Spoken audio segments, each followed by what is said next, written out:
Tim Kite says that culture is built not by what we proclaim, but by what you practice, promote, and permit. So what would a culture of honor look like? Well, I believe that a culture of honor would look like people who come together to be heard and not just tolerated. A culture of honor would be people who came together in unity, and it would be a group of people who came together and celebrated and built each other up. But when we look at our society, whether it's on the macro level or on the micro level, we see something far different than honor being put on display. Instead of a culture of honor being put on display, we have rampant dishonor wherever we look. So if honor could produce a culture where people are heard and not just tolerated, it could produce a culture where families are united instead of just division everywhere. Or if honor could produce a culture where people are celebrated and built up instead of being torn down, then honor is something that we should strive for. But in order to create a culture of honor, we've got to know what honor is. So the question is, what is honor? Well, as I mentioned before, the prominent parts of our culture don't give us a healthy view of what honor looks like. So if we want a healthy view, we're going to have to go somewhere else. And as a disciple of Jesus Christ, the first place I look to where I want to learn how to treat people is usually the Bible. So I can go to the Bible and learn a lot about honor. But unfortunately, the Bible does not give me a clear reading or a clear understanding of honor that I can wrap my head around when I read through it. So I had to do a lot of digging and a lot of podcasts listening to, and I was finally able to come up with a working definition of honor. Now, this is not the lexicon definition of the word honor, but I do believe it's true to the word. So what I was able to come up with is this: to honor someone or something is to give it its appropriate value. So what is honor? It's assigning someone or something its appropriate value. Now, when it comes to interacting with people, obviously we have to figure out, okay, how do we give a person their appropriate value? What value do people have, or what value should I give to somebody? Now, although honor was a bit tricky in the Bible to wrap my mind around, the Bible has a lot to say about how valuable people are and how we should value people. We can look a lot of different places, but I'll just summarize it with two really quick verses. If we look at Genesis chapter 1, verse 27, it reads, "So God created mankind in his own image. In the image of God, he created them, male and female, he created them." And then we can go to Psalms chapter 8, verse 5, and it says that you have made them being man, a little lower than the angels, and have crowned them with glory and honor. God has crowned us with glory and honor. He has crowned us with glory and honor, and we have been created in his image. And to bear the image of God simply means that we reflect God's goodness, his character, and his nature to the rest of creation. We don't really need self-esteem because we have divine esteem.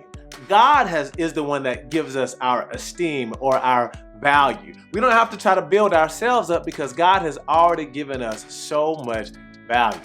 Our esteem comes from God. Our value comes from God. So if I were to honor someone, I would be simply giving them the value that God gives them. I would be simply just recognizing the value that God has given them. As someone who bears the image of God, we all have amazing, immense value. Now, the follow-up question to all this is, what can I do to give someone value? How can I give value or recognize the value that God has already given to somebody? And now the conversation just simply shifts to what is honor to how can we honor somebody.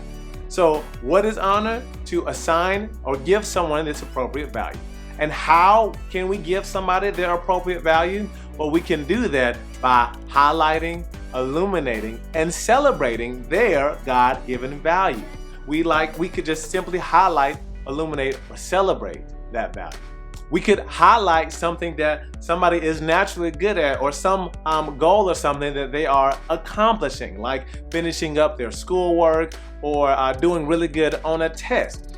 We could illuminate something that somebody is naturally talented with, or they have a natural gift, like a great smile of theirs, or maybe a wonderful personality that they have that's just so inviting. And we can celebrate people by celebrating different accomplishments they have, whether it be retirement or graduation or a marriage. The ways that we can choose to honor people are nearly infinite. What we need to do is just pray for a heart that wants to honor people and lift up people.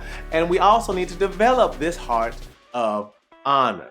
Remember, honoring somebody is simply just giving somebody their appropriate value.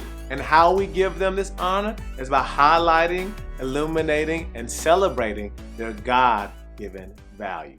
Now, in order to create a culture of honor, we would need to practice highlighting people's God-given value. We would need to promote being an honorable person and promote honor amongst ourselves. And honor would not just be permitted, honor would be celebrated. If you are tired of seeing the effects that this honor has had on our society, I encourage you to start a culture of honor right where you are. And no, it doesn't take any extra authority, it doesn't take any extra time, and you don't need any specific qualifications to create a culture of honor. You simply need a heart that wants to lift people up and wants to see the God-given value that people already have. Either we reverse the effects of dishonor on our society by choosing to implement a culture of honor right where we live, or we will be consumed by the dishonor that we allow to run wild. The choice is ours. And I say we fight for honor right where we live. If you want to continue to learn how to create a culture of honor, I encourage you to watch a few more of the videos that I created about honor, especially this video on how and why honor is important. And you will actually, in this video, learn how to build the skill of honor. And that's going to start right around the 46-minute mark. God bless you all. Thank you so much for watching. And remember, surrendering to Jesus isn't just a one-time big decision. Wait.